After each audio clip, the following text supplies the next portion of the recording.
Hey guys, I'm back at the Fatwa Center. You know, you could always check this site out yourself. You guys will love it. It's a very entertaining place to visit. Okay, so I've got this fatwa here. The question was the age of Kalthum when she married Omar. Okay, so let's scroll down. Here it says the question. I have read that Kalthum, daughter of Ali, and the Prophet's daughter Fatima, should be stepdaughter Fatima, but anyway, was only 5 or 6 years old at the time of her marriage to Omar. Is it true? And the answer here, it is permissible to propose to a young girl, even a baby girl, and her father has the right to unite her in wedlock. Do you see that, guys? This is quite contrary to what the Muslims are always complaining about on my page videos, saying that every Muslim female has the right to refuse marriage or accept. And this is quite contrary to what the Fatwa Center is saying. Muslims, you know, they can't get together on what their beliefs are.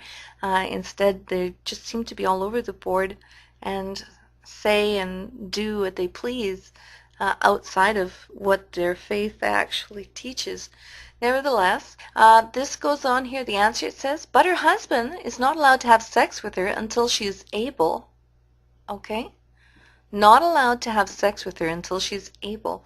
I find this very, very disturbing, and I don't like the Fatwa Center's answer at all in regards to everything said so far. Because who decides when she is able other than the husband? And if Muhammad consummated the marriage with Aisha when she was 9 years old, you can know that other Muslims will take that as an example because they always try to emulate their prophet.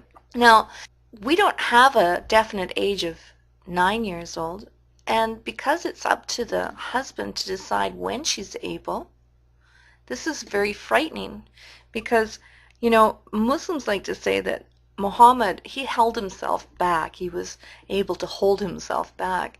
Well, I think that this word able applies to really when the husband can no longer hold himself back and when he is, you know, unable to hold himself back at any, you know, at the time.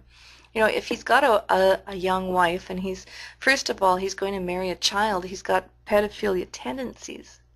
So he's going to be looking at her all the time, and it's only him in his, you know, lustful mind when he's staring at this child wife. He's going to decide when he wants to do it, and that is when it's going to happen.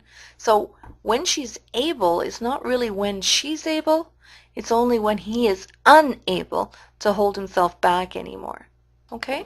In Al-Bukhari and Muslim from Aisha, the Allah's messenger joined me in marriage when I was 7 years old and consummated the marriage with me when I was 9 years old. Well, this 7 years old is a little problematic because other hadiths, majority of them, say that she was 6 years old. And being translated into English, we know that they are using our calendar, and the Islamic calendar is actually shorter than theirs. So many have saying that she's closer to 5 years old if you go by the majority of the hadiths, which say she was 6. In the Islamic calendar, it would be closer to 5.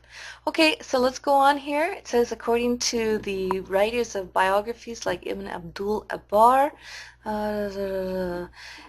Omar proposed to Kalthum, the daughter of Ali, but Ali said, she's too young. She's still young. Then Omar proposed to her again.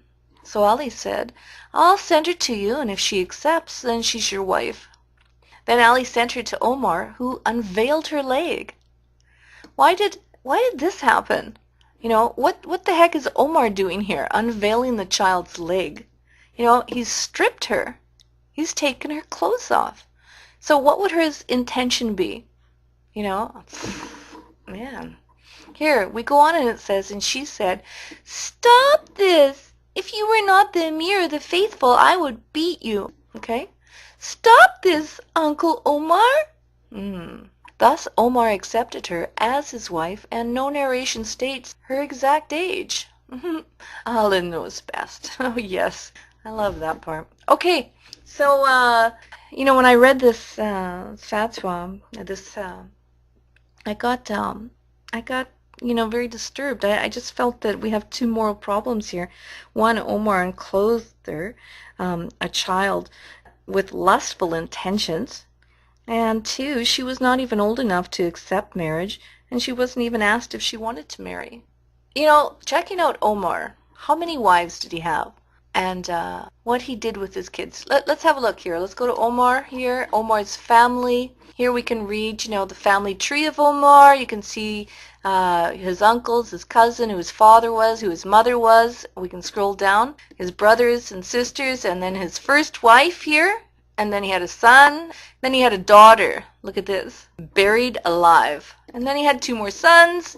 And then finally another daughter. Oh, finally didn't kill this one. And then he had more wives and children. More wives and children. More wives and children. More wives and children. More wives and children. Do you see what this guy was? I mean, he was a collector of women. And not only that, he was a murderer of babies. Now, Muslims like to say that Omar buried this child, killed this baby girl before Islam came. But the problem I have is that we see that Omar, even though he's a murderer, okay, he's still a child abuser and a pedophile. So how has Omar morally improved himself? As far as I'm concerned, he was still a perverted macho scorpion-eating desert dweller who murdered his own baby girl and molested others. And this is one of the caliphs of Islam after Muhammad. Okay, facts from Islamic history. Make of it what you will. So see you later, guys. Jesus is the Lord today, tomorrow, and forever. And Islam is a false religion, taking Muslims on their last day in the wrong direction. Bye-bye.